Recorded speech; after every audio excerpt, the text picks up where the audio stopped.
ప్రార్థన చేసుకుని ప్రారంభించుకుందాం. క్రీస్తు యేసునందు మమ్మల్ని అతి మిక్కిలిగా ప్రేమించిన మా పరలోకపు తండ్రి, మీ యొక్క పరిశుద్ధమైన ఘనమైన నామమును బట్టి స్తోత్రాలు, వందనాలు నాయన. గడిచిన వరమంతా కూడా మమ్మ కాచి కాపాడి సజీవంగా ఉంచి సజీవ లెక్కలు దాచుకొని మందరి ఆయుష్కాలను పొడిగించి మందరి జీవితంలో ఈ విధంగా మరి యొక్క యేసుక్రీస్తు వారి పునరుత్థాన దినాన్ని ప్రవేశపెట్టి మరికొన్ని మాటలు ఈ ఆదివారం సంఘ కొడుకులో కూడుకొని నేర్చుకుని ఆలోచించే ధన్యత దయచేస్తున్న దేవా, స్తోత్రాలు, వందనాలు నాయన. వచ్చిన వింటున్న ప్రతి ఒక్క బిడ్డని పేరు పేరున ముట్టండి, తాకండి, పరిశుద్ధపరచండి, బలపరచండి తండ్రి. ఇక సమయంలో మేమంతా కూడా పరిశుద్ధ గ్రంథం నుంచి గొప్ప సంగతులు పరిశోధన చేస్తుండగా మందరికి పరిశుద్ధాత్మ సాయాన్ని ప్రసాదించండి తండ్రి. మాట్లాడే నాకు కూడా ఆత్మసాన్ని ప్రసాదించండి దేవా. నేను సత్యవాక్యం సరిగా విభజించి మాట్లాడే ఆత్మసాన్ని దయచేయండి తండ్రి. మనుషులను సంతోషపెట్టే మాటలను మాట్లాడకుండా మిమ్మల్ని మాత్రమే సంతోషపెట్టే విధంగా మాట్లాడుకు కృప చూపండి తండ్రి. నన్ను నేను తగ్గించుకుని మేము హెచ్చిస్తూ మీకే కీర్తి మహిమ తెచ్చే విధంగా మాట్లాడే భాగ్యం ప్రసాదించండి దేవా. నా ద్వారా మాట్లాడే ప్రతి మాట వింటున్నందరూ ఉదయాలలో ఫలింపచేయమని సమస్త ఘనత మహిమ ప్రభావాలు మీకే చెల్లిస్తూ మా ప్రభును మా రక్షకుడును మీ ప్రియ కుమారుడు అయిన యేసుక్రీస్తు వారి పరిశుద్ధ నామమున అడిగి వేడుకొనుచున్నాము తండ్రి. ఆమేన్. ఆమేన్.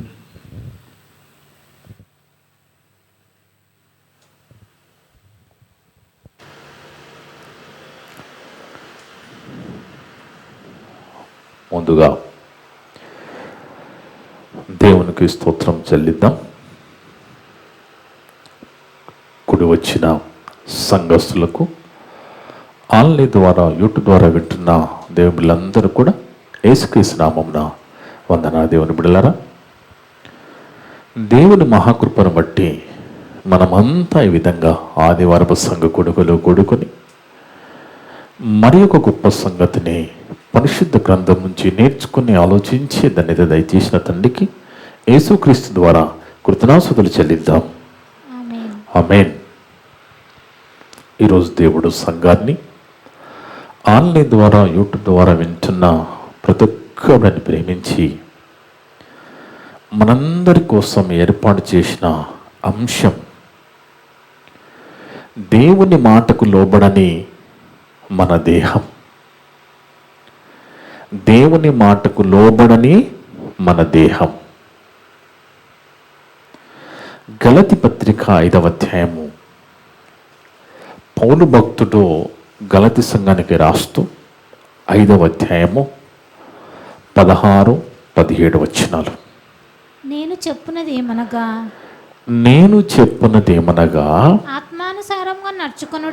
ఆత్మానుసారముగా నడుచుకొనుడి. అప్పుడు మీరు శరీర ఏచ్ఛలను నెరవేర్చరు. అంటే శరీరానికి ఎంతో బలమున్నది. ఈ శరీరానికి వాక్యం వినడము, వాక్యం చదవడము ఇష్టం ఉండదు. అందుకే శరీరానికి ఎన్నో కోరికలు ఉన్నాయి.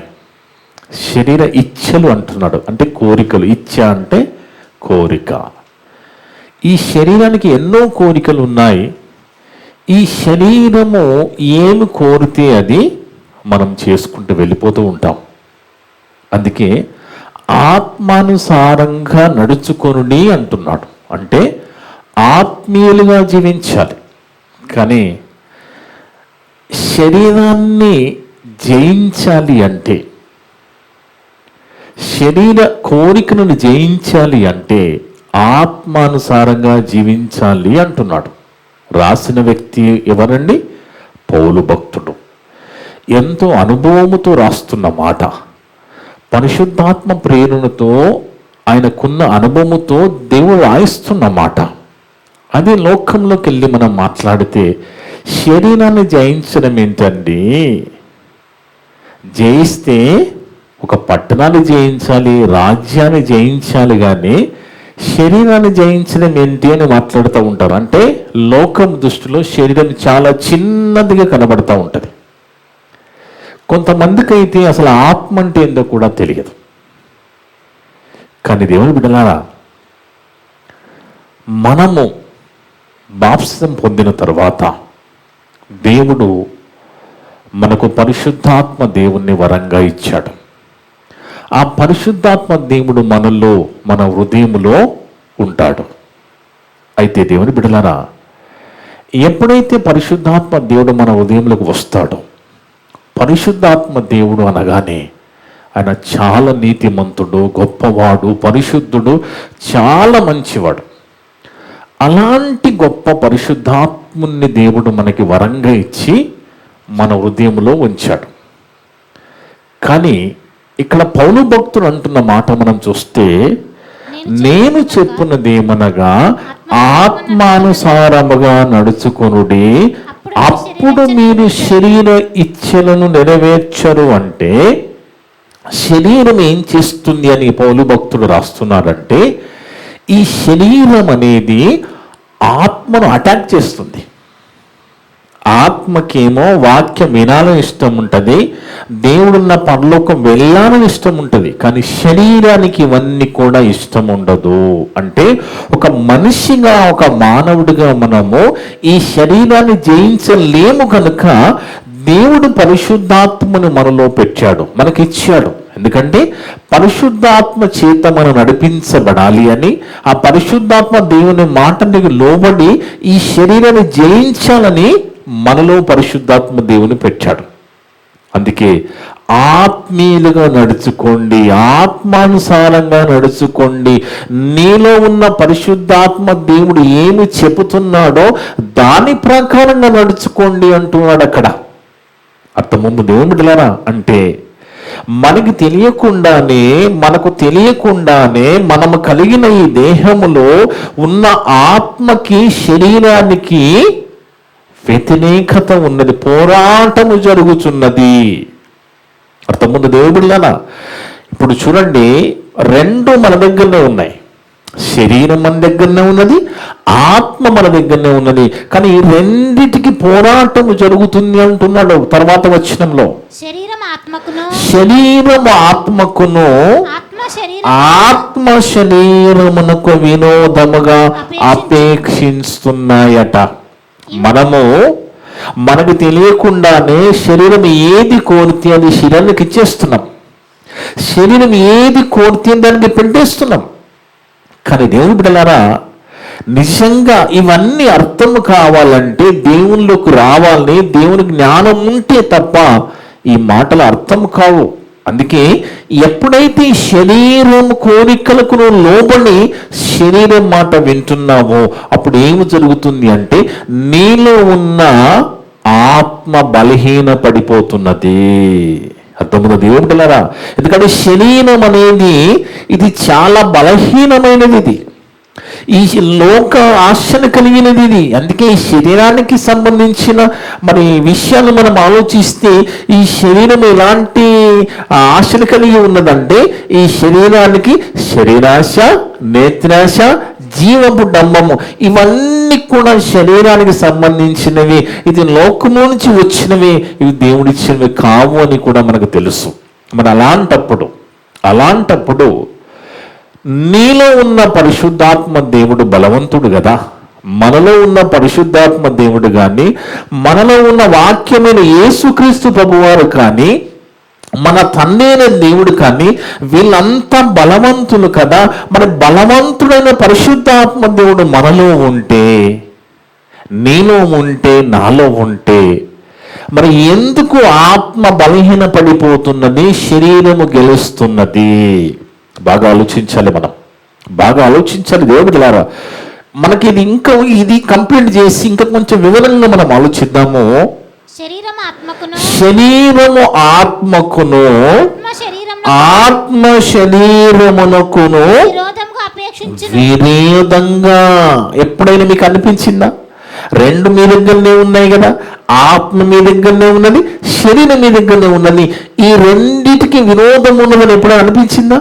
అనిపించదు మీకు. ఎందుకంటే శరీరం ఎప్పుడైతే ఆత్మను గెలుస్తుందో అప్పుడు ఆత్మ బలహీనపడిపోతుంది, ఓడిపోతూ ఉంది. అలా ఓడిపోకుండా ఉండడానికి పరిశుద్ధాత్మని మనలో పెట్టాడు. ఆ పరిశుద్ధాత్మ నడిపింపుతో మాత్రమే మనము ఈ శరీరాన్ని జయించగలం. అందుకే శరీరం ఆత్మకును, ఆత్మ శరీరమునకును వినోదముగా అపేక్షించును, ఇవి ఒకదానికొకటి వ్యతిరేకముగా ఉన్నవి. ఎలా ఉన్నాయంట? ఒకదానికొకటి వ్యతిరేకంగా ఉన్నాయి కనుక మీరు ఏమి చేయ నిశ్చయింతురో వాటిని చెయ్యకుందురు. అంటే బాగా ఆలోచిస్తే దేవుని బిడ్డలారా, ఈ వాక్యం ఇలాగే ఉంచి 1 యోహాను పత్రిక 4వ అధ్యాయం 4వ వచనం చదువుకుంటే, 1 యోహాను పత్రిక 4వ అధ్యాయం 4వ వచనం చదువుకుంటే దేవుని బిడ్డలారా, చిన్న పిల్లలారా, 1 యోహాను పత్రిక 4వ అధ్యాయం 4వ వచనం అమ్మ, చిన్న పిల్లలారా మీరు దేవుని సంబంధులు, మీలో ఉన్నవాడు లోకంలో ఉన్నవాని కంటే గొప్పవాడు. చూడండి, ఇక్కడ రాస్తున్న మాట, మీలో ఉన్నవాడు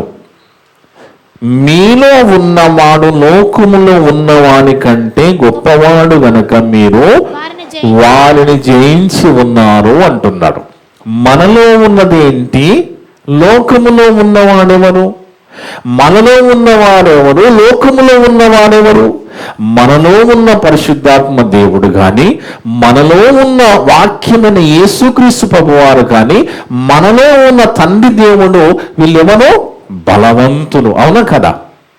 బలవంతులు. లోకంలో ఉన్నది సాతాను. అంతమంది దేవుడు ఇక్కడ క్లియర్ గా రాస్తున్నాడు. ఇక్కడ మీరు దేవుని సంబంధులు, మీలో ఉన్నవాడు లోకములో ఉన్నవాడి కంటే గొప్పవాడు. ఇప్పుడు మనలో ఉన్న పరిశుద్ధాత్మ దేవుడు లోకములో ఉన్న సాతాను కంటే గొప్పవాడు, బలవంతుడు కదా. మరి బలవంతుడైన పరిశుద్ధాత్ముడు మనలో ఉన్నప్పుడు మరి ఏ విధంగా సాతాను మనలో ప్రవేశించి, మనని వాక్యం చదవకుండా చేస్తుంది, మనని వాక్యం వినకుండా చేస్తుంది, మన వాక్యం ప్రకటించకుండా చేస్తుంది? ఆలోచిస్తున్నారు ఎప్పుడైనా? అంటే మీరు గమనించవలసింది ఏంటంటే దేవుని బిడ్డలారా, ఆలోచనలు మారిపోతున్నాయి. చూడండి, మనలో ఉన్న దేవుడు బలవంతుడు కదా. మరి బలవంతుడైన దేవుడు మనలో ఉంటే సాతాను కంటే బలవంతుడు అయినప్పుడు మనము శరీరాన్ని జయించగలగాలి కదా. మరి ఎందుకు నువ్వు వాక్యం చదవలేకపోతున్నావు? ఎందుకు దేవుని మాటలను వినలేకపోతున్నావు? ఎందుకు వాక్యం చదవడానికి సమయం కేటాయించలేకపోతున్నావు? అంటే లోకంలో ఉన్న సాతానుగాడు ఏం చేస్తున్నారంటే నీలో ఉన్న ఆత్మను అటాక్ చేస్తున్నాడు, బలహీనపరుస్తున్నాడు.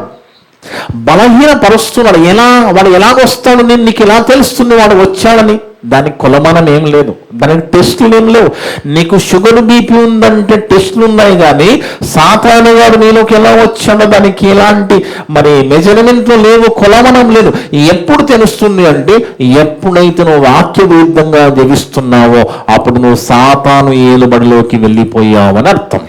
అందుకే దేవుని బిడ్డలారా, ఆత్మతో శరీరాన్ని జయించాలి. ఆ జయించాలి అంటే ఎప్పుడు నువ్వు జయించగలవు అంటే నీలో ఉన్న పరిశుద్ధాత్మ దేవునికి పని చెబితే, ఆయనకి అప్పచెపితే, ఆయనకు లోబడితే, ఆయన అడిగితే నువ్వు జయించగలవు.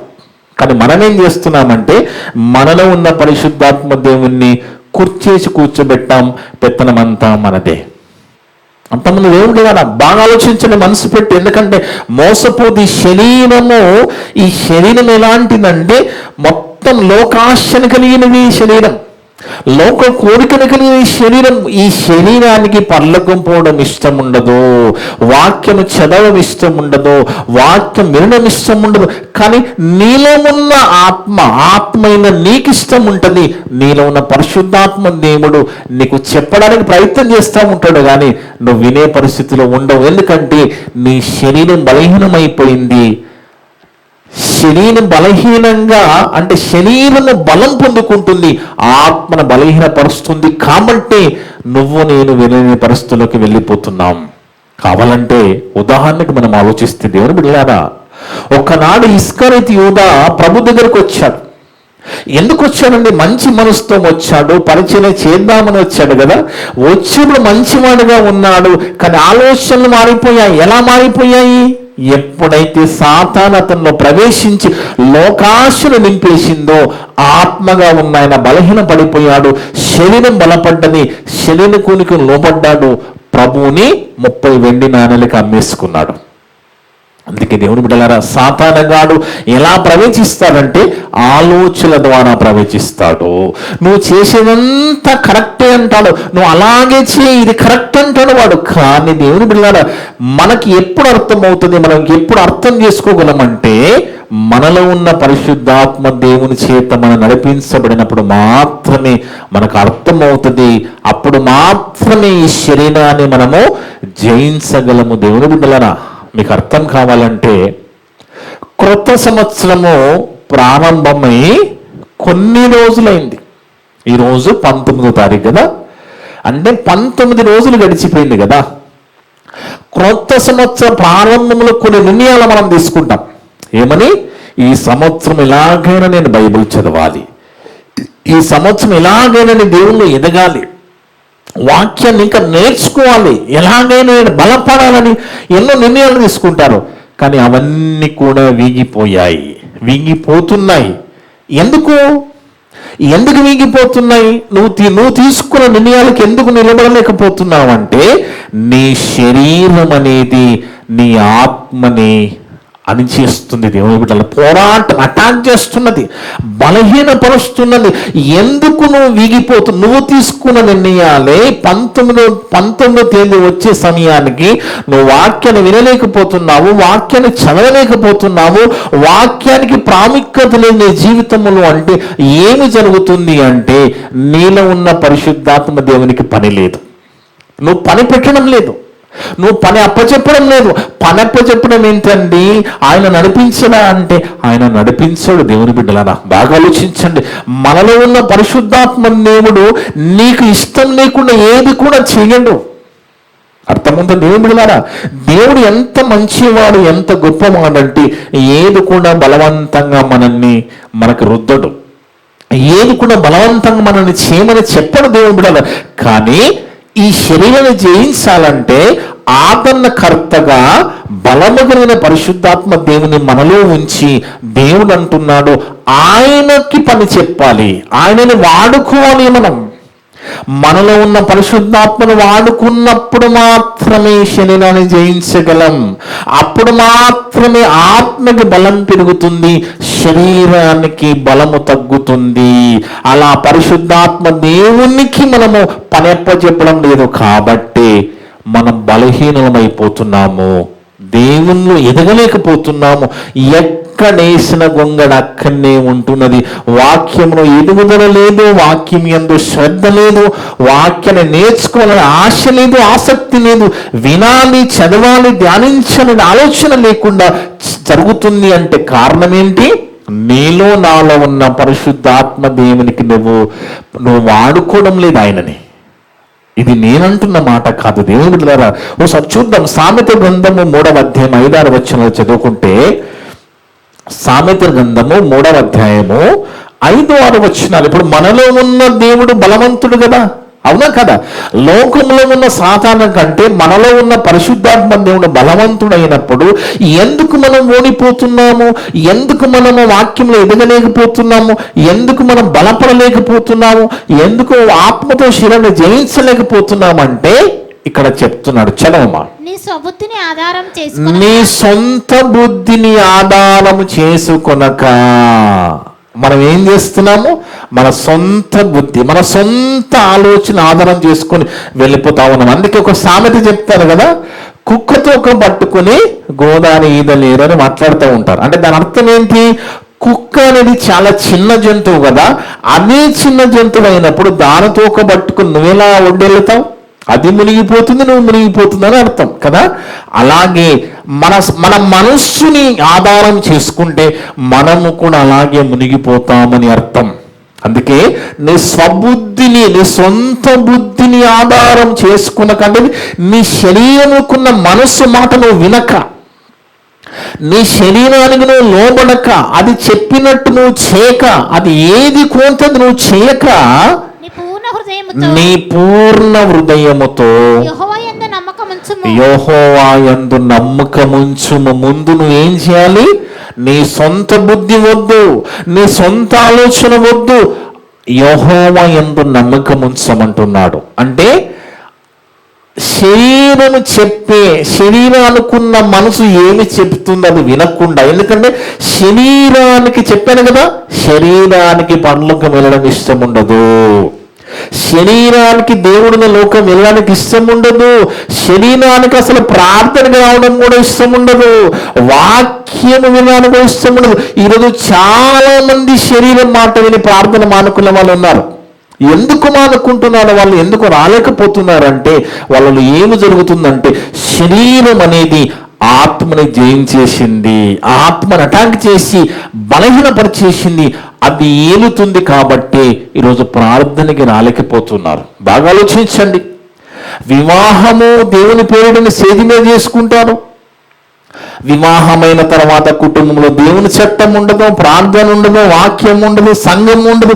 ఎందుకు ఇలా జరుగుతుందంటే ఈ శరీరం అనేది ఆత్మని వంచేసింది దేవుని బిడ్డ. అంటే స్వబుద్ధిని ఆధారం చేసుకున్న వాళ్ళు వీళ్ళంతా సొంత బుద్ధిని ఆధారం చేసుకున్నారు. కాబట్టి శరీరం, మనస్సు, శరీరం ఏమి చెప్తే అది చేస్తున్నారు. కాబట్టి ఆత్మ కావలసిన ఆత్మీయ ఆహారం ఇవ్వడం లేదు, దాని విలువ తెలియడం లేదు. కాబట్టి బలహీనపడిపోతున్నారు.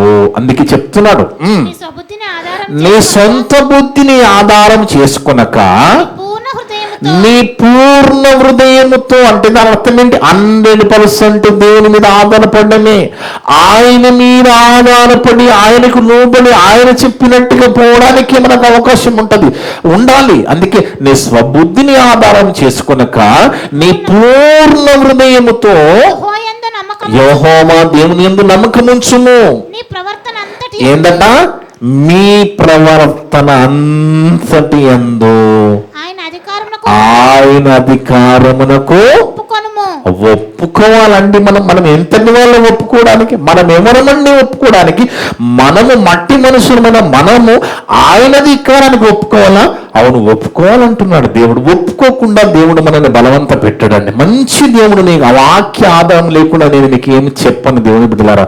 ఎందుకంటే వాక్య ఆధారంతోనే మాట్లాడుతున్నాను. మీరు ఇలా ఎప్పుడు వినకుండొచ్చు, కానీ ఖచ్చితంగా మనలో ఉన్న పరిశుద్ధాత్మ దేవుని మనం వాడుకోవాలి. ఆయన మాట వినాలి, ఆయన చెప్పిన విధంగా నడవాలి. అందుకే మన ప్రవర్తన అంతటి యందు ఆయనకు లోబడాలి. లోబడుతున్నామా? లోబడకుండా చేసేవాడు సాతానుగాడు. వాడు ఎలా పనిచేస్తాడంటే ఆలోచనల ద్వారా నీలో ప్రవేశిస్తాడు. ఆలోచన, ఎలాంటి ఆలోచనలు? శరీర సంబంధమైన ఆలోచనల ద్వారా నీలో ప్రవేశించి వాడు నిన్ను బలహీనపరిచేస్తాడు. కానీ దేవుడు అంటున్నాడు, అరే నిన్ను కోరుకున్నది ఏంటంటే నువ్వు నీ సొంత బుద్ధిని ఆధారం చేసుకోకుండా నా మీద నమ్మకం పెట్టరా. కానీ నువ్వు చేయవలసిన పని ఏంటంటే నీవు తర్వాత మాట అమ్మ, నీ ప్రవర్తన అంతటి యందు ఆయన అధికారమునకు ఒప్పుకొనుము. అప్పుడు ఆయన నీ త్రోవలు ఏం చేస్తాడట? సరళం చేస్తాడు. మనం ఏం చేస్తాము? మనం నచ్చిన విధంగా మనం పోతాము, మనం నచ్చిన విధంగా మనం బ్రతుకుతాము, మనకి ఏది ఇష్టం ఉంటే అది చేస్తాము. మనం పట్టించుకోము దేవుని మాటలు. దేవుని మాటలు పట్టించుకోకపోతే మనం బాగుపడలేము, ఆత్మీయంగా నిలబడలేము, ఆత్మీయ ఎదుగుదల ఉండదు మనలో. వాక్య విలువ మనకు తెలియదు. ఎందుకంటే ఈ శరీరానికున్న మనస్సు ఎలాంటిదంటే, ఈ శరీరానికున్న మనస్సు దేవుని మాటకు లోబడదు. ఈరోజు మన సబ్జెక్ట్ అదే కదండి. మన సబ్జెక్ట్ ఏంటి? దేవుని మాటకు లోబడమే మన దేహము, మన శరీరము, ఈ శరీరము దేవుని మాటకు లోబడదు. గుర్తుపెట్టుకోండి, మీరు ఎప్పుడైతే వాక్యములో బలహీనపడిపోతున్నారో, దేవుల్లో ఉండలేకపోతున్నారో, వాక్యాన్ని చదవలేకపోతున్నారో, వాక్యాన్ని వినలేకపోతున్నారో, అప్పుడు మీలో ఏమి జరుగుతుంది అంటే మీ శరీరం బలాన్ని పొందుకున్నది, ఆత్మ బలహీనపడిపోయింది. ఇది నేను చెప్తున్న మాట, బైబిల్ చెప్పిన మాట. రోమపత్రిక 8వ అధ్యాయం, రోమపత్రిక 8వ అధ్యాయము 7వ వచనం. రోమపత్రిక 8వ అధ్యాయం 7వ వచనం. దేవుని బిడ్డలారా, ఏలైనగా శరీరానుసారమైన మనసు, శరీరానికి ఒక మనసు ఉన్నది కదా, మనకు బాగా తెలుసు కదా. ఆత్మకు ఒక మనసు ఉన్నది, శరీరానికి ఒక మనసు ఉన్నది. ఆత్మకున్న మనసు ఏంటి? ఆత్మ ఎలాగైనా దేవుని దగ్గరికి, దేవుని లోకం చేరాలి అనేది ఆత్మకున్న మనసు. కానీ శరీరానికున్న మనసు అట, శరీరానికున్న మనసు ఏం చేస్తుంది? దేవునికి విరోధమై ఉన్నది. దేవునికి విరోధంగా ఉన్నదంట. నువ్వు శరీరం మాట వింటున్నావని పని అయిపోయినట్టే. శరీరానికున్న మనసు ఎలాంటిది? దేవునికి విరోధంగా ఉన్నదంట. అది దేవుని ధర్మశాస్త్రం అంటే దేవుని మాటకు లోబడదు. ఏ మాత్రము లోబడదు. అంటే ఇంత బలము కలిగిన, బలహీనత కలిగిన ఈ శరీరాన్ని మనం ధరించుకుని ఉన్నప్పుడు, నీలో ఉన్న పరిశుద్ధాత్మ దేవునికి నువ్వు పని చెబితే, ఆ పరిశుద్ధాత్మ దేవుని నువ్వు వాడుకుంటే, నీ ప్రవర్తన అంతటి యందు దేవుని మాటకి లోబడితే, అప్పుడు మాత్రమే నువ్వు ఈ శరీరాన్ని జయించగలవు. ఈ శరీరం ఎలాంటిదంటే దేవుని మాటకి లోబడదు, దేవుని ధర్మశాస్త్రానికి ఏమాత్రం లోబడదు. కాగా చాలమ్మా, 5-6 చదవమ్మా. శరీరానుసారులు అంటే శరీరం ఏది కోరితే, ఇప్పుడు వాళ్ళు కలిశారనుకోండి, శరీర సంబంధమైన మాటలే మాట్లాడతారు. మీరు కూడా సంఘస్థులుగా మీరు కూడా కలిసినప్పుడు ఆత్మ సంబంధమైన మాటలే మాట్లాడుకుంటున్నారా, శరీర సంబంధమైన మాటలు మాట్లాడుకుంటున్నారా? పరిశీలన చేసుకోవాలి, మనం చెక్ చేసుకోవాలి. మనం ఏంటి మన పరిస్థితి? ఇన్ని సంవత్సరాలుగా మనం వాక్యం వింటున్నాం, ఏమైనా మారామనుకుంటున్నాము కానీ మారలేదు. దేవుని బిడ్డలారా, మారామనుకుంటున్నాము కానీ మారకుండా ఈ శరీరాన్ని సాతాను వాడుకుంటూ మనని మోసం చేస్తుంది. ఎందుకంటే మారిన వాళ్ళు బైబిల్లో ఉన్నారు, మారిన భక్తులు బైబిల్లో ఉన్నారు. ఒకనాడు మారిన భక్తుడు జక్కయ్య సంఘానికి వెళ్ళలేదు, జక్కయ్య వాక్యం వినలేదు, జక్కయ్య వాక్యం చదవలేదు. కానీ మేడి చెట్టు ఎక్కాడు, జక్కయ్య దిగిరామయ్య అని ప్రభువారు పిలవగానే మారిపోయాడు. మార్పు అంటే ఇదండి. మనిషి మారడానికి సంవత్సరాలు పట్టవు, మనిషి మారడానికి సంవత్సరాలు పట్టకూడదు. ఒకటే మాట, జక్కయ్య దిగిరా, నేడే నీ ఇంటికి రక్షణ వచ్చింది, నీవు కూడా అబ్రహాము కుమారుడే అనిపించుకున్నాడంటే మార్పు అనేది అలాగే ఉంటుంది. దేవుని బిడ్డ, ఒకనాడు సమరయ స్త్రీ దగ్గర, బావి దగ్గర ప్రభువుతో ఎన్నో మాటలు మాట్లాడింది, ఎన్నో మాటలు విన్నది, ఆమెకు అర్థమైపోయింది ఈయననే మెస్సయ్య అని. ఊర్లోకి వెళ్ళింది, ఆయనను ప్రకటించింది, ఎంతో మందిని తీసుకుని వచ్చింది. మార్పు అంటే అలాగే ఉంటుందండి. మార్పు మనది కాదండి. మన శరీరాలు మనల్ని మోసం చేస్తున్నాయి, మన శరీరాలు మనల్ని మోసం చేస్తున్నాయి. జాగ్రత్తగా కంప్లీట్ చేయమ్మా. శరీరానుసారులు శరీర విషయముల మీద మనసు పెడతారు. ఏంటి ఇప్పుడు ఇక్కడ ఈ గంట సేపు ఇలా మొత్తుకున్న తర్వాత బయటికి వెళ్ళగానే ఏం చేద్దాం? మీ మనస్సు అలాగ ఉంటుంది, శరీర సంబంధ మనసు. ఇప్పుడు ఈ మాటలు ఎప్పటి వరకు, ఈరోజు బ్రదర్ మంచి మెసేజ్ చెప్పారు, రేపటి నుంచి ఇలా బతకాలనిపిస్తుంది. ఎప్పుడైతే ఆ డోర్ నుంచి బయటికి వెళ్ళి గేట్ బయటికి వెళ్ళగానే రంగురంగుల లోకం కనబడతా ఉంటుంది. అప్పుడు మీ మనసులో ఎన్నో నింపుకొని వస్తారు. ఇక్కడి నుంచి ఎక్కడికి వెళ్ళాలి, ఇదే అంటే 1 గంట 2 గంటలు దేవుని సన్నిధిలో ఉన్నప్పుడు కరెక్ట్గా ఉంటారు. బయటికి వెళ్ళగానే మీ శరీరం, మీ ఆత్మని గెలిచేస్తుంది. దేవుని బిడ్డలారా, మనలో ఉన్న పరిశుద్ధాత్మ దేవుడు, మనలో ఉన్న యేసుక్రీస్తు ప్రభువారు, మనలో ఉన్న మరి తండ్రి దేవుడు బలవంతుడైనప్పుడు లోకంలో ఉన్న సాతాను ఏ విధంగా మనల్ని బలహీనపరుస్తుంది ఆలోచిస్తున్నారా? ఎప్పుడైనా పరిశీలన చేసుకుంటున్నారా? అందుకే శరీరానుసారులు శరీర సంబంధమైన వాటి మీద మనసు పెడతారు, ఆత్మానుసారులు మనసు ఆత్మ విషయం మీద మనసు పెడతాడు. ఏంటి ఈరోజు మెసేజ్ ఏంటి, ఇంకా కొంచెం వివరంగా మళ్ళా విందాము, మళ్ళా ఒకసారి మళ్ళీ హోంవర్క్ చేసుకుందాం, ఇంకా బైబిల్ చదువుదాము, ఇంకా బైబిల్ ధ్యానిద్దాము, దేవుడు ఏం మాట్లాడుతున్నాడు అనేది ఎవరు ఆలోచిస్తారో ఆత్మానుసారులు మాత్రమే ఆలోచిస్తారు. శరీరానుసారులు ఈ శరీరం సంగతి ఏంటి, ఇవన్నీ తెలియకుండానే ఉద్యోగాలు చేసుకుంటున్నాం, ఇవన్నీ తెలియకుండా వ్యాపారాలు చేసుకుంటున్నాం, ఇవన్నీ చదవకుండా చదువులు ఇవన్నీ జరిగిస్తున్నాం తప్ప ఈ మనలో ఇంత పోరాటం జరుగుతుందని ఎప్పుడైనా ఆలోచించారా? మనలో రెండు మన దగ్గరనే ఉన్నాయి, కానీ రెండు ఒకదానికొకటి వ్యతిరేకించుకుంటున్నాయి. అలా మనము గెలవలేము కాబట్టి పరిశుద్ధాత్మ దేవుని నీలో నాలో ఉంచాడు. ఆ ఆత్మ నువ్వు నేను వాడుకుంటే ఈ శరీరాన్ని జయించగలము. దేవుని బిడ్డలారా, శరీరానుసారమైన మనసు మరణం, శరీరానుసారమైన మనసు మరణమే. ఇక అది చచ్చిపోగానే మట్టిలో కలిసిపోతుంది, అయిపోతుంది దాని పని. కానీ ఆత్మానుసారంగా నువ్వు జీవిస్తే జీవము ఎవరండి? యేసుక్రీస్తే కదా.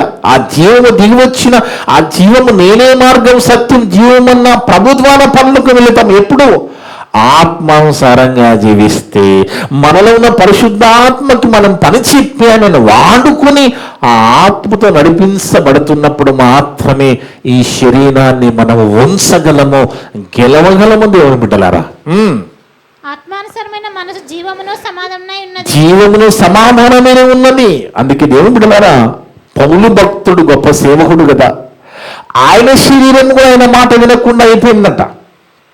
పౌలు భక్తుడు గొప్ప సేవ చేసిన వాడు, అన్ని ఎరిగిన వాడు, మంచి జ్ఞానవంతుడు, ఎన్నో ఆయన ద్వారా సంఘాలు కట్టబడ్డప్పుడు ఆయన శరీరము కూడా ఆయనకి వినప్పుడు ఆయన ఏం చేశాడట? శరీరాన్ని నల్లగొట్టుకున్నాడట.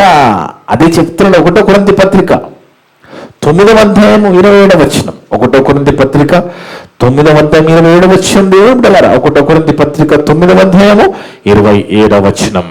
గాలిని కొట్టినట్టు నేను పోట్లాడటం లేదు కానీ ఒకవేళ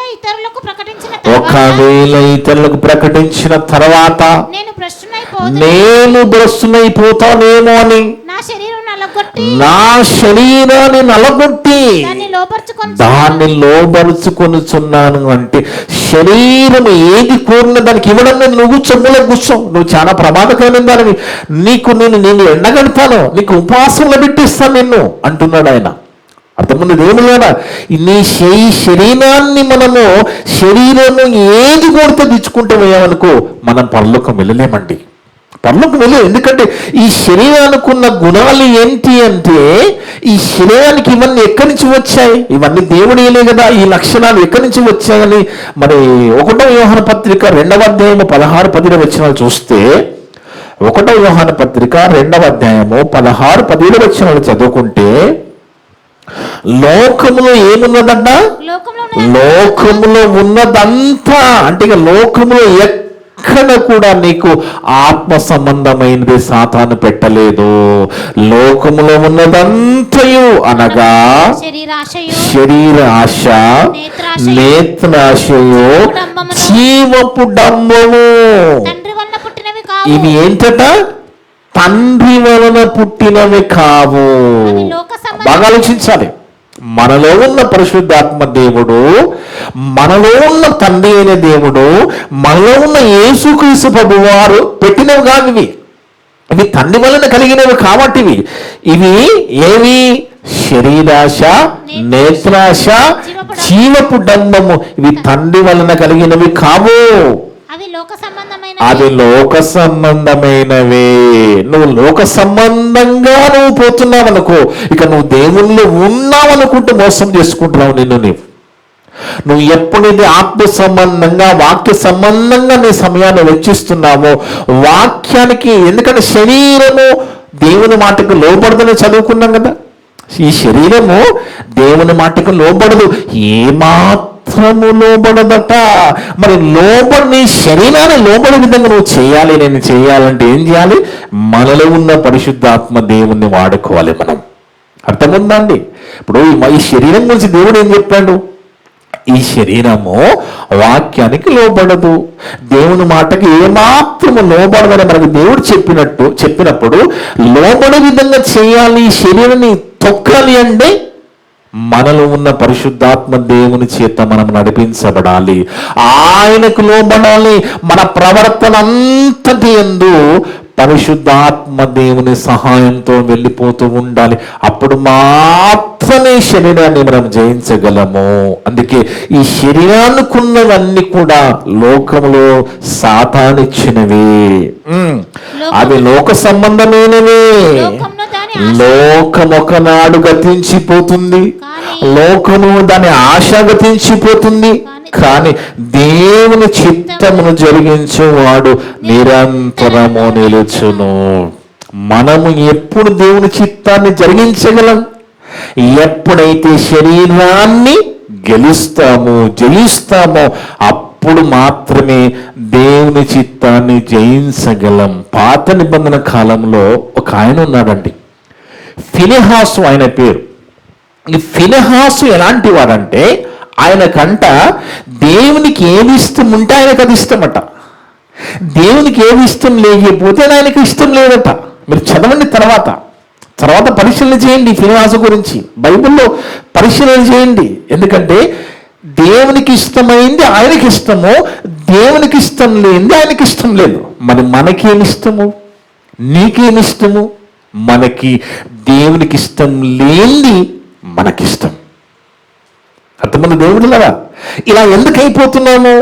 ఇలా ఎందుకు మన ఆలోచనలు మారిపోతున్నాయి అంటే, సాతానుగాడు మనలో ఉన్న దేవుడు బలవంతుడైనప్పటికీ కూడా సాతానుగాడు శరీరము ద్వారా, ఈ శరీర కోరికల ద్వారా, ఈ ఆలోచనగా మనలో ప్రవేశించి ఆత్మని అణిచివేస్తున్నాడు, ఆత్మను బలహీనపరుస్తున్నాడు దేవుడు. తర్వాత మీరు సంఖ్యాకాండం చదవకూడదు 20వ అధ్యాయము ఫినెహాసు గురించి కీర్తన గ్రంథంలో కూడా ఉంటుంది.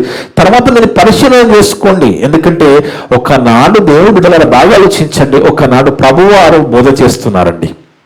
యేసుక్రీస్తు ప్రభువారు బోధ చేస్తున్నప్పుడు బాగా ఆలోచించాలి. ఇప్పుడు మనము ఆత్మానుసారలమా శరీరానుసారలమా చెక్ చేసుకుందాం. ఒకనాడు యేసుక్రీస్తు ప్రభువారు బోధ చేస్తుంటే ఒక శిష్యులు వచ్చి, ప్రభువా మీ తల్లి నిన్ను కలవడానికి వచ్చింది, నువ్వు కలుస్తావా, మాట్లాడతావా, పిలవమంటావా అంటే ప్రభు ఏమన్నాడండి? ప్రభు ఏమన్నాడు? అవునవునా, ఆగండి, మీరు ఆగండి, నేను నా తల్లిని కలిసి వస్తానన్నాడా? మనమేం చేస్తాం ఆ పరిస్థితిలో ఉంటే? మనమేం చేస్తాము? ప్రభు ఏం చేశాడు ఆలోచించండి. ప్రభువు మనకు గురువు కదా, మనకు మాస్టర్ కదా, మనకి మాదిరి కదా, మనకి పరలోకానికి మార్గం గల ప్రభు. ఆ ప్రభు తల్లి సహోదరులు ఒకనాడు ప్రభుని కలవడానికి వస్తే, అవునా తొందరగా పిలవండి, నిన్న మాట్లాడాలి. ఇప్పుడైతే పాస్టర్లు ఏం చేస్తారండి? కరెంటు పోగానే మీరు పాట పాడుతుండండి అంటారు, లేదా ఆయనకి ఫోన్ వచ్చింది అనుకోండి, మీరు పాట పాడుతున్నారని బయటికి వెళ్ళి ఫోన్ మాట్లాడతాడు. కానీ యేసు ప్రభు వారు అలా చేయలేదు. ఆత్మానుసారుగా ఉన్న యేసు ప్రభువారు ఏమన్నారు?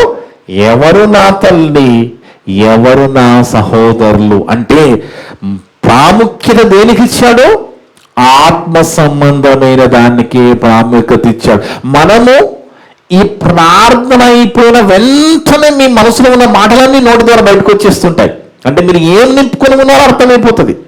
మీ హృదయాలు ఏమున్నాయి మొత్తం లోకం నింపుకొని వచ్చి ఒక గంట సేపు కూర్చొని పోతే ఎలా చెప్పండి దేవుని బిడ్డలారా? ఎలా? మీకు ఎన్ని అంశాలు దేవుడు మనతో మాట్లాడాడు కదా, ఎన్ని మాటలు చెప్పాడు. ఇంకా మారకపోతే ఎలా? ఇంకెప్పుడు మారుతాం? మరి ఇంకెప్పుడు మారుతాము? క్రీస్తు నేడు పుట్టినన్నవాడు ఈరోజు లేడు, హ్యాపీ నేడు అన్నవాడు ఈరోజు లేడు. అర్థముందా అండి? క్రీస్తు నేడు పుట్టిన పండుగ చేసుకున్నవాడు ఈరోజు లేడు 19వ తారీఖు. హ్యాపీ న్యూ ఇయర్ అన్నవాడు ఈరోజు లేడు 19వ తారీఖు. మరి మనం ఉంటామన్న గ్యారంటీ ఏంటి? మన జీవితం ఇంకా ఇంకొక క్రిస్మస్ న్యూ ఇయర్ వస్తుందని గ్యారంటీ ఏమైనా ఉన్నదా దేవుడి ద్వారా? అందుకే మనం ఆత్మ పరిశీలన చేసుకోవాలి. ఆత్మీయంగా ఎలాగున్నామో ఆత్మానుసారంగా నడుచుకోండి. ఎందుకంటే మనలో ఉన్నవాడు బలవంతుడైన, మనలో ఉన్న దేవుడు బలవంతుల దేవుని మనము కలిగి బలహీనంగా పోతున్నామంటే మనలో తేడా ఉంది తప్ప దేవుని మాటలో తేడా ఉండదండి. అందుకే ప్రభువా మీ అమ్మ మీ సహోదరులు వచ్చారంటే మాట్లాడుతున్నాడు. మత్తయి సువార్త 12వ అధ్యాయము 47 నుంచి 50 వరకు. మత్తయి సువార్త 12వ అధ్యాయము 47 నుంచి 50 వరకు చదివితే దేవుని బిడ్డలారా, అప్పుడొక్కడు ఇదిగో నీ తల్లియు నీ సహోదరులు నీతో మాట్లాడవలనని వెలుపల నిలిచి ఉన్నారు అని ప్రభుతో చెప్పినప్పుడు అందుకాయన తనతో ఈ సంగతి చెప్పిన వానిని చూచి నా తల్లి ఎవరు, నా సహోదరులు ఎవరు అని చెప్పి తన శిష్యుల వైపు చేయి చాపి ఇదిగో నా తల్లి, నా సహోదరులు, పరలోకమందున నా తండ్రి చిత్తం చేయవారు నిరంతరం నిలిచిన చదువుకున్నాం. అక్కడ మనం చదువుకున్నామా? శరీరాశ, నేత్రాశ, జీవుండమ్మ దేవుడిచ్చినవి కావో, తండ్రి వలన కలిగినవి కావో, అవి ఉండవు. ఎవరైతే తండ్రి చిత్తము చేయవారో వాళ్ళే నిరంతరం నిలుచునని చదువుకున్నాం కదా. ప్రభువారు అదే అంటున్నారు, ప్రభువారు అదే మాట్లాడుతున్నారు. ఏమని? పరలోకమందున్న నా తండ్రి చిత్తము చేయవారే నా సహోదరులు, నా సహోదరియు, నా తల్లియు అనేను. మన తల్లిగా, తండ్రిగా, సహోదరిగా ప్రభువారికి ఉంటున్నామా? మనం అలా ఉండగలుగుతున్నావా? అలా మన జీవితంలో అలాంటి చోటు ఉన్నదా? అలా మనం పరిశుద్ధాత్మ దేవునితో నడిపించబడుతున్నామా? ఆయనను వాడుకుంటున్నామా? మన ప్రవర్తన అంతటి ఎందుకు పరిశుద్ధాత్మ దేవునికి లోబడి బతుకుతున్నామా? ఆలోచన చేసుకోండి దేవుని బిడ్డలారా. ఎందుకంటే మనం ఒకవేళ ఇప్పుడు ఈరోజు మరి దేవుని మాటకి మీ శరీరంగా లోబడకపోతే ఇమీడియట్గా మార్చుకోండి, ఇప్పుడే, ఈ క్షణమే. లేదంటే బయటికి వెళ్ళగానే సాతానుగాడు మళ్ళా మిమ్మల్ని బలహీనపరిచేస్తాడు. విన్న మాటలు ఎత్తుకొని పోతాడు, నిలబడనీయడు. అందుకే వాక్యం అనేది, దేవుని మాట అనేది అది అబద్ధం కాదు కదా. దేవుని మాట ఏమైనా అబద్ధమా? దేవుని మాట అబద్ధమా అండి? కాదు కదా. దేవుడు అబద్ధమాట నేరని దేవుడు అని చదువుకుంటాం కదా. సంఖ్యాకాండం 23:19 చదవమ్మా. సంఖ్యాకాండం 23వ అధ్యాయం 19వ వచనము. సంఖ్యాకాండం 23వ అధ్యాయము 19వ వచనం. దేవుడు అబద్ధమాడుటకు ఆయన మానవుడు కాదు. అబద్ధమాడేది మనము, అబద్ధాలు చెప్పేది మనము. కానీ దేవుడు అబద్ధం చెప్పాడు కదా. దేవుడు అబద్ధమాడుటకు ఆయన మానవుడు కాదు, నరుడు కాదు. పశ్చాత్తాపపడుటకు ఆయన నరపుత్రుడు కాదు. ఆయన చెప్పి చేయకుండా, ఆయన మాట ఇచ్చి స్థాపింపకుండా. అంటే దేవుడు ఒకసారి మాట ఇస్తే దాన్ని జరిగిస్తాడు కదా, దాన్ని చేస్తాడు కదా దేవుని బిడ్డలారా. మరి ఎన్ని చెప్పిన దేవుడు శరీరం ఏంటి, ఆత్మ ఏంటి, మన శరీరాన్ని మనం గెలవలేమని ఆలోచించిన దేవుడు బాప్తిసం ద్వారా పరిశుద్ధాత్మను దేవుని ఆదరణకర్తగా మనలో, మన ఉదయంలో మనతో పెడితే ఆయనని మనం ఉపయోగించుకోకుండా, ఆయనకి మన ప్రవర్తన అంతటి యందు మన శరీరాన్ని లోపరచకుండా, జీవితం లోపరచకుండా మనం వెళ్ళిపోయి దేవా నాకు అది కావాలి, నాకు ఇది కావాలి, నాకు అది అంటే ఇస్తానండి. ఇప్పుడు మనం మీరు ఎన్నో అడుగుతుండొచ్చు, మనం ఎన్నో అడుగుతూ ఉంటాం కదా. మరి ఎన్ని అడుగుతున్నా మనం పొందుకోము. ఎందుకు పొందుకోము? మనం ఏదేదో అడుగుతూ ఉంటాం దేవుణ్ణి. నాకు అది కావాలి, నాకు ఇది కావాలి, మరి నాకు ఎన్నో అడుగుతున్నా, మనకి ఏది ఎందుకు రావడం లేదు అంటే ఆయన కూడా కొన్ని చెప్పాడు. ఆయన చెప్పింది నువ్వు చేస్తే నువ్వు అడిగేది ఆయన చేస్తాడండి. అర్థమైంది దేవుళ్ళు? ఇది బైబిల్ ఫార్ములా. ఇది ఎన్నోసార్లు మీకు చెప్తా ఉన్నాను, మీరు గమనించలేకపోతున్నారు. ఎన్నోసార్లు దేవుని నా ద్వారా మాట్లాడుతున్నాడు. ఇవన్నీ మీరు ఇది గమనించలేకపోతున్నారు. దేవుని మనస్సు మనకి కూడా కొన్ని చెప్పాడు. అది మనం చేస్తే మనం అడిగేది అడుగు ముందే ఆయన చేస్తానన్నాడు. చివరిగా లూకా సువార్త 6వ అధ్యాయం, లూకా సువార్త 6వ అధ్యాయము 46వ వచనం. నేను చెప్పు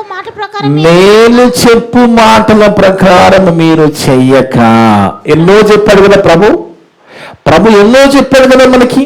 ఆ చెప్పిన మాటల ప్రకారంగా మీరు చేయకుండా ప్రభువా నాకు అది, ప్రభువా నాకు ఇది, నాకు అదండి ఏది రాదు.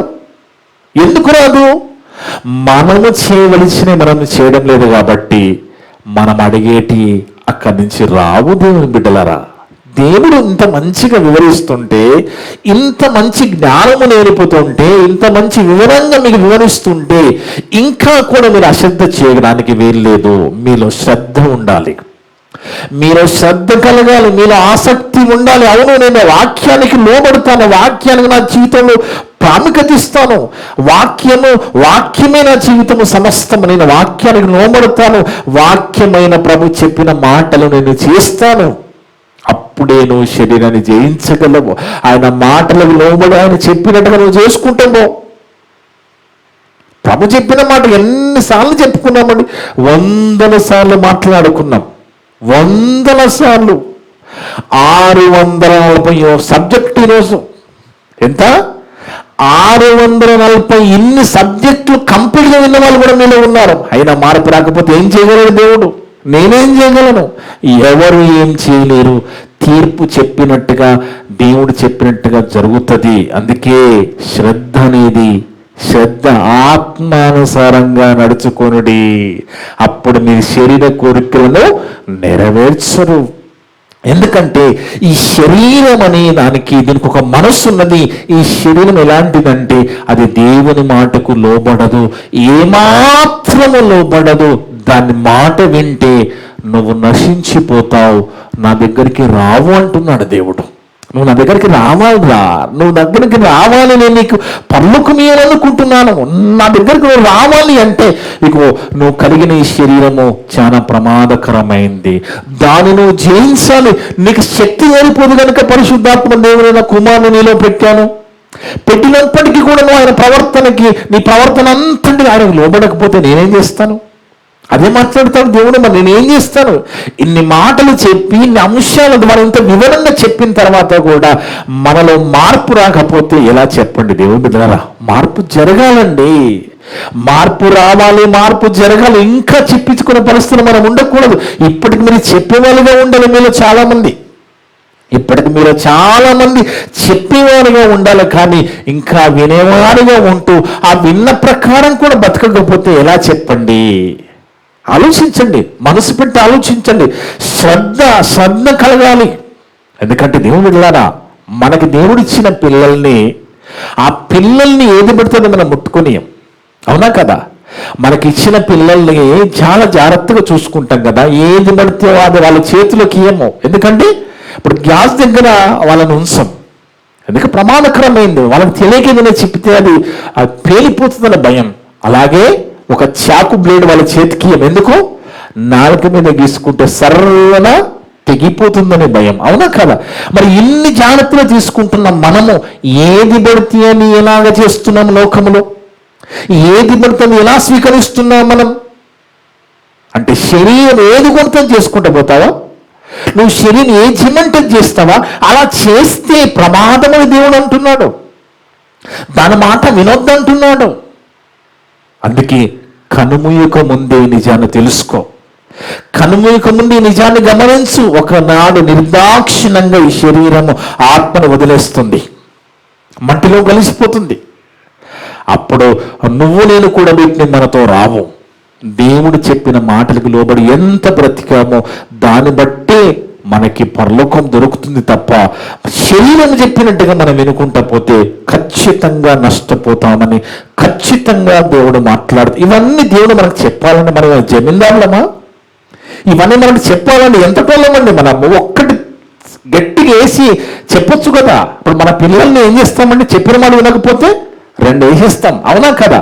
కానీ దేవుడు అలా చేయడం లేదు కదా. దేవుడు అలా చేయడం లేదు కదా. ఏమంటున్నాను?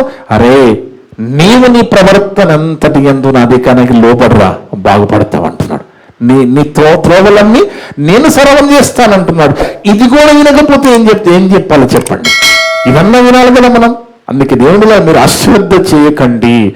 దేవుని వాక్య విషయంలో, దేవుని మాటల విషయంలో అశ్రద్ధ చేయకండి. ఎన్నోసార్లు వాక్యం ఎంత ప్రాముఖ్యమైందో, అది ఎంత బలం గలదో, ఎంత శక్తి గలదో, మనిషిని ఎలా మారుస్తుందో ఎన్నోసార్లు మాట్లాడుకుంటున్నాం. అయినా వాక్యానికి విలువ లేకుండా పోవడానికి వీల్లేదు. విలువ లేకపోతుంది అంటే అర్థం ఏంటి? శరీరం ఆత్మని జయించేస్తుందని అర్థం. ఇప్పుడు నువ్వు ప్రశ్న వేసుకో, నువ్వు ఆత్మానుసారంగా బతుకుతున్నావా, శరీరానుసారంగా బతుకుతున్నావా? ఒకవేళ నువ్వు శరీరానుసారంగా బతికితే నీకు మరణము రెండవ మరణం అంటున్నాడు, నరకం. ఆత్మానుసారంగా బతికితే జీవం. కాబట్టి దేవుని మాటకు లోబడిన మన దేహాన్ని దేవుని మాటకు లోబడే విధంగా చెయ్యాలి అంటే మనలో ఉన్న పరిశుద్ధాత్మ దేవుణ్ణి మనం ఉపయోగించుకోవాలి. ఆయన మాటలకి మన ప్రవర్తన అంతటి ఉండాలి. అధికారానికి మనం ఒక అవకాశం ఇచ్చినప్పుడు అప్పుడు మాత్రమే శరీరాన్ని జయించగలమని స్పష్టంగా దేవుడు మాట్లాడాడు. కాబట్టి మీరు అశ్రద్ధ చేయకుండా ఈ రోజు నుంచి మీరు పని మొదలు పెట్టండి. శరీరాన్ని జయించడానికి మీ పోరాటం, శరీరాన్ని తొక్కడానికి మీరు పోరాటం చేయండి. అప్పుడు సాతానికి అవకాశం ఉండదు మన కుటుంబాల్లో, మన జీవితంలో, మన హృదయంలో. అలా ఉండాలని కోరుకుంటూ ఇప్పటివరకు నా ద్వారా మాట్లాడిన ప్రతి మాట ఏ ఒక్క మాట కూడా వృధాపోకుండా, ఏ ఒక్క మాట కూడా దృష్టిలో ఎత్తికెళ్ళిపోకుండా విన్న మీ అందరి హృదయాలలో చెప్పిన నా హృదయంలో దేవుడు సమృద్ధిగా ఫలింపజేయను గాక. ఆమేన్. ప్రార్థన చేసుకుందాం. మమ్మలను మిక్కిలిగా ప్రేమించిన మా పరలోకపు తండ్రి, మీ యొక్క పరిశుద్ధమైన ఘనమైన నామమును బట్టి స్తోత్రాలు, వందనాలనైనా.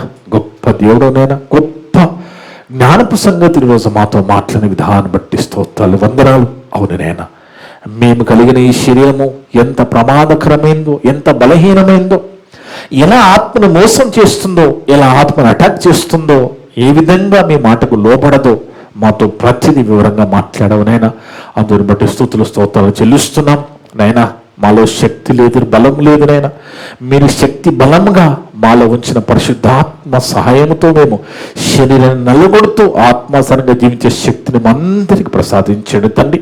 ఇప్పటి వరకు నా ద్వారా మాట్లాడిన ప్రతి మాట విన్న సంఘస్థులందరి ఉదయాలలో, ఆన్లైన్ ద్వారా, యూట్యూబ్ ద్వారా వింటున్న వినోబతులందరి ఉదయాలలో ఫలింపచేయండి తండ్రి. మేమంతా కూడా కేవలం వాక్యము చదివి విని వదిలిపెట్టి మమ్మల్ని మేము మోసపరుచుకోకుండా విన్న మాటల ప్రకారంగా దీవించే ధన్యత దయచేయమని సమస్త ఘనత మహిమ మీకే చెల్లిస్తూ మా ప్రభువును మా రక్షకుడును మీ ప్రియ కుమారుడు అయిన యేసుక్రీస్తు వారికి పరిశుద్ధ నామమున అడిగి వేడుకొంచున్నాము తండ్రి. ఆమేన్. మీ అందరికీ వందనాలు. May God bless you all.